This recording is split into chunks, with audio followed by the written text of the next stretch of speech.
Anti paper leak బిల్లుపై లోక్సభలో చర్చ జరుగుతోంది. లైవ్ లో చూద్దాం. अवसर देने के लिए धन्यवाद. सबसे पहले तो बड़ा निराशाजनक है ये दृश्य विपक्ष को देख करके कि जब इतने महत्वपूर्ण बिल पर चर्चा हो रही है, जब इतनी संवेदनशीलता के साथ और प्रधानमंत्री मोदी जी की प्रतिबद्धता के साथ ये विधेयक लाया गया है, तो बजाय इसके कि संजीदगी से इस पर बहस की जाए, सुझाव दिए जाए, इस पर राजनीति करने का प्रयास किया जा रहा है. और मुझे हैरत है नेता प्रतिपक्ष एलओपी जी के व्यवहार पर. उन्होंने जिन अपशब्दों का इस्तेमाल किया वो अनपार्लियामेंट्री तो है ही है, बल्कि इतना अनपार्लियामेंट्री एक्सप्रेशन है वो, मैं अपने बुक से नहीं बोलूंगा कि यदि कोई व्यक्ति या माननीय सदस्य अपने आप को भी इडियट समझे तो वो नहीं कह सकता. सदन के बाहर जाकर के कह सकता, उसमें नहीं कह सकता. मुझे हैरत है कि नेता प्रतिपक्ष जिनका एक रुतबा रहता है उनको ये बेसिक पार्लियामेंट्री नॉर्म्स की जानकारी नहीं. और इसलिए जब वो कहते हैं कि मैं किसी व्यक्ति विशेष के बारे में ये शब्द इस्तेमाल नहीं कर रहा, तो कई बार ये शंका होती है कि क्या वो छात्रों के लिए कर रहे हैं. और अगर ये बच्चे जो हमारा भविष्य भी है, हिंदुस्तान का मुस्तकबिल भी और विकसित भारत के उज्जवल नागरिक भी, यानी उनको अगर इडियट कहा जाए तो इससे और ज्यादा दुर्भाग्यपूर्ण कुछ नहीं.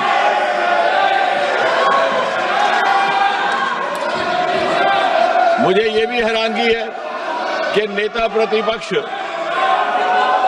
को सार्वजनिक जीवन और प्रशासनिक प्रणाली की जो बुनियादी बिंदु हैं उनकी जानकारी का भी अभाव है. सबसे पहली बात तो ये कि जब वो कहते हैं कि गृह मंत्री जी ने गोली चलाने का आदेश दिया और उसे ऑथेंटिकेट करने में नाकाम है, तो सबसे पहली बुनियादी बात कि कहीं भी गोली चलाने का आदेश कोई मंत्री नहीं देता, वो मैजिस्ट्रेट देता है, एसडीएम देता है, डीएम देता है. हम सब विधायक रहे हैं, सांसद रहे हैं, हमारे अनुभव में है. इसका अर्थ ये हुआ कि उन्हें सार्वजनिक जीवन का भी अनुभव में अभाव है. दूसरी बात, ये बार बार स्पष्ट किया गया कि गोली चली ही नहीं, अश्रु गैस, टीयर गैस का इस्तेमाल हुआ. लेकिन जब गोली चली ही नहीं तो आदेश देने का सवाल ही नहीं पैदा होता, और आदेश देने का अधिकार मैजिस्ट्रेट के पास रहता है, मंत्री के पास नहीं.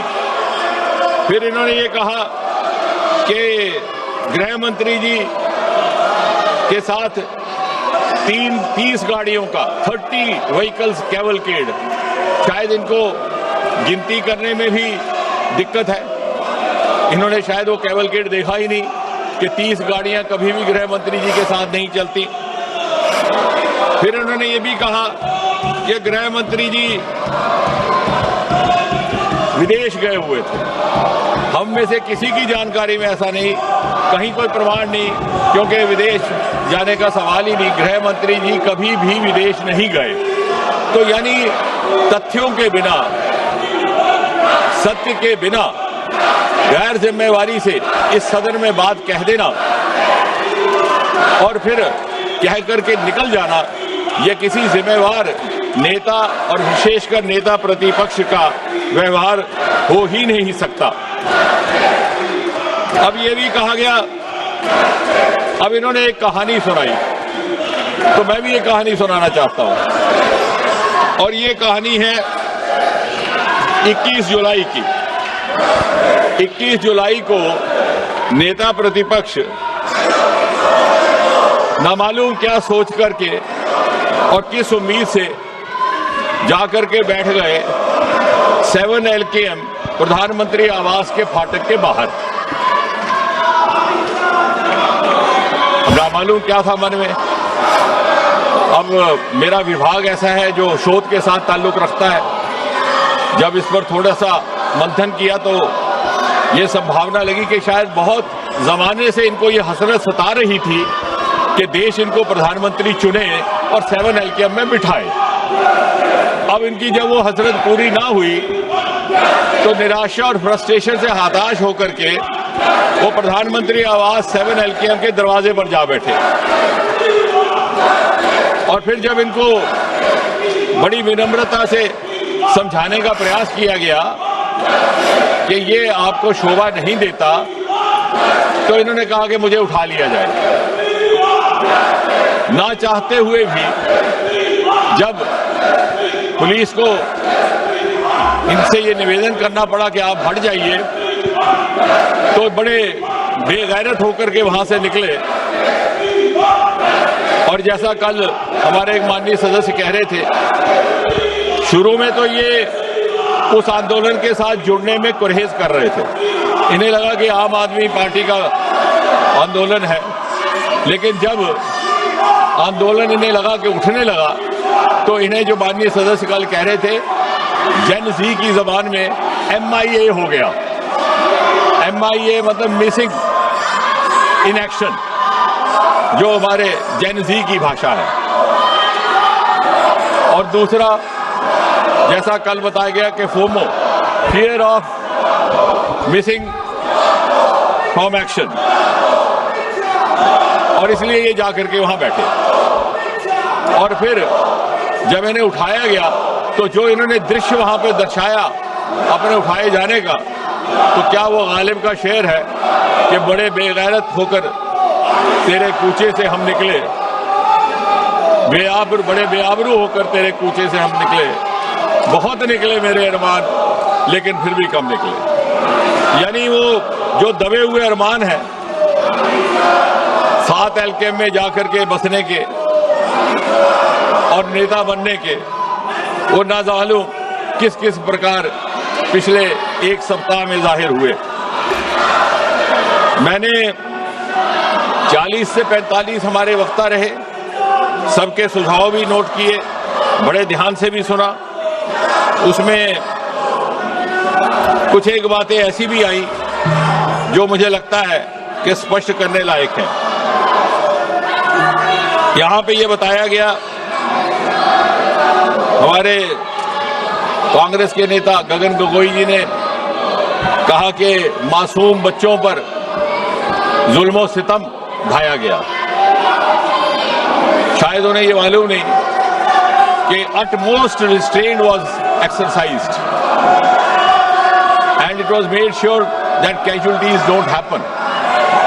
लेकिन मुझे लगा बाद में, जैसे मैंने कहा कि जब शोध किया तो ये लगा कि अपने अनुभव से बोल रहे थे, क्योंकि सन 1969 से लेकर के 1984 तक जो असम में ऑल इंडिया स्टूडेंट यूनियन का प्रदर्शन रहा, आंदोलन रहा, वो हमारा रिकॉर्ड बताता है कि 860 innocent people, most of them students had got killed.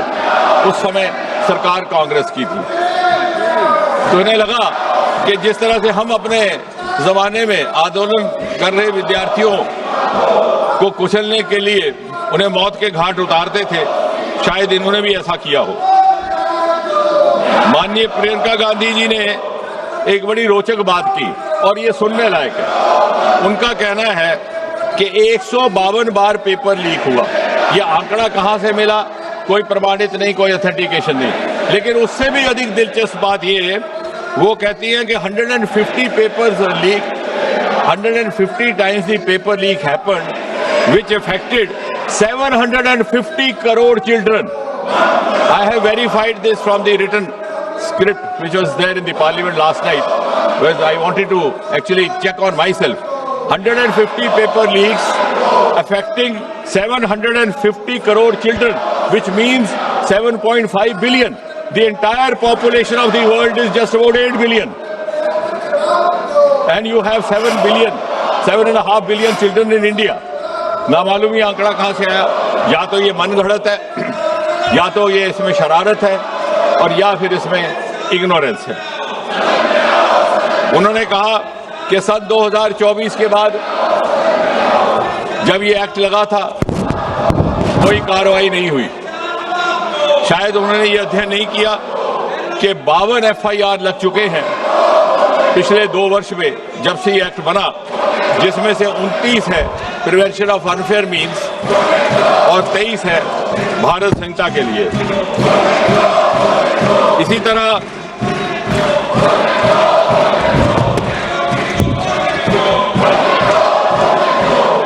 Venugopal जी ने कहा कि हमने स्कूल बंद कर दिए। शायद वो ये कहते कि हमारे हायर एजुकेशन के अवसरों में 30% बढ़ोतरी करने का ये काम इस सरकार ने किया है। We have increased the number of universities from 760 to 1,293. I am not saying anything without evidence. The number of higher education institutions has been increased from 51,534 to 64,896. इसी सरकार ने ट्राइबल्स के लिए एकलव्य विद्यालय भी बनाए और इसी सरकार ने national education policy 2020 lie, which is a game changer and which should have happened actually. वो एक आपका अधूरा काम और आपका पाप था। उसका नॉमेनक्लेचर भी गलत था। Human resource development is a nomenclature used in the corporate sector and other places to refer to personnel management and you had made young children prisoners of the subjects chosen for them in class 12 by their parents, by their guardians, by their elders. NEP 2020 has liberated our adolescent children from these subjects that they took up for class 12 and given them an aptitudinal freedom. अर्थात यदि कोई माता पिता अपने बच्चे को 12वीं कक्षा में 12वीं जमात में मेडिकल के सब्जेक्ट चुनने के लिए इसलिए हिदायत देते हैं कि उन्हें ये उम्मीद होती है कि वो आगे चल करके डॉक्टर बने और किसी कारण वो नहीं बन पाता, तो पिछले जैसे हालात नहीं कि वो BSc भी उन्हीं मजमून में करेगा, MSc भी उसी सब्जेक्ट में करेगा, PhD भी उसी सब्जेक्ट में करेगा, ना चाहते हुए भी ही becomes prisoner of the subjects. Here we have entry exit. अगर वो डॉक्टर नहीं बना और उस डॉक्टर बने बगैर वो सब्जेक्ट्स को आगे अध्ययन जारी नहीं रखना चाहता तो वो लिटरेचर में जा सकता है, मैथमेटिक्स में जा सकता है। There is a democratisation of higher education across the country. और इतना ही नहीं, यही वो सरकार है जिसने मेडिकल एजुकेशन में भी, क्योंकि मेडिकल एजुकेशन के हवाले से बात हो रही है, एम्स की संख्या 7 से लेकर 22 तक बढ़ा दी। गवर्नमेंट मेडिकल कॉलेज की संख्या 387 से 844, MBBS सीट 51,300 से 1,39,000, पोस्ट ग्रेजुएशन सीट्स 31,100 से 86,300 तक। अब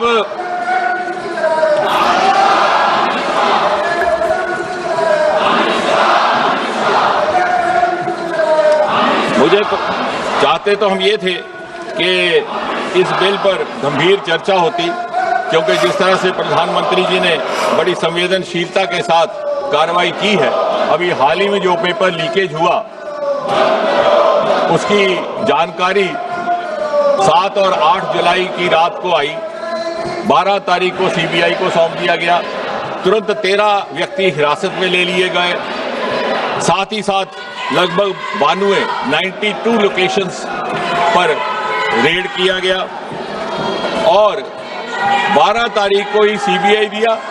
और मुझे कहते हुए तसल्ली है कि कल चार्जशीट फाइल हुआ और आज से वो ट्रायल भी शुरू हो गया इस नए कानून के तहत, जिसके अनुसार पूरा का पूरा फैसला 5 महीने में मुकम्मल हो जाएगा। पहले 2 महीने में इन्वेस्टिगेशन, इंटेरोगेशन और अगले 3 महीने में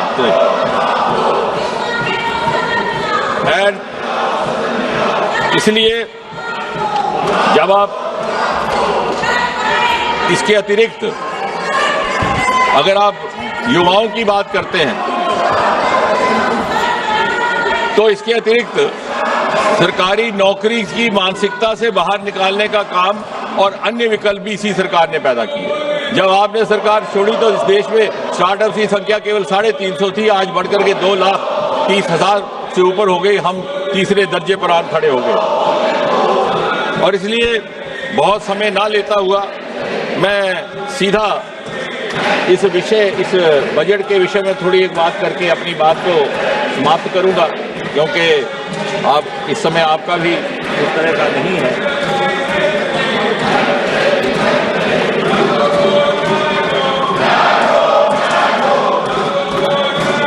इस बिल की ये खासियत है कि the public examination prevention of unfair means amendment bill 2026, इसकी कुछ एक धाराएं मैंने कल भी व्याख्या की थी। कुछ और तफसील में अगर आज जाने का मौका है तो मैं कुछ ही क्षण लेकर के इस बात को कंक्लूड करता हूं। Public examination prevention of unfair means bill 2024 was enacted in January 24, लेकिन हाल ही के घटनाक्रम के बाद ये इस सरकार की संवेदनशीलता है and openness to accept the inputs and to learn from the experience and also to learn from the advice of the experts के लगा कि इसको और स्ट्रिंजेंट बनाया जाए। इस एक्ट के तहत जो अनअमेंडेड था उसमें भी the offence is cognizable, non bailable, non compoundable with stringent punishment. लेकिन जब महसूस हुआ कि इसे और ज्यादा सख्त बनाने की आवश्यकता है तो इसकी कुछ एक धाराओं में संशोधन करने का काम किया गया है। सबसेक्शन 1 ऑफ सेक्शन 10, पर्सन और person involve in malpractice, सरकार की अवधि थी 3 से 5 साल and fine up to 10 lakh, उसको बढ़ा करके 5 से 10 साल किया गया और जुर्माना 50 लाख तक। सर्विस प्रोवाइडर जिसकी परिभाषा मैं कल दे चुका हूं।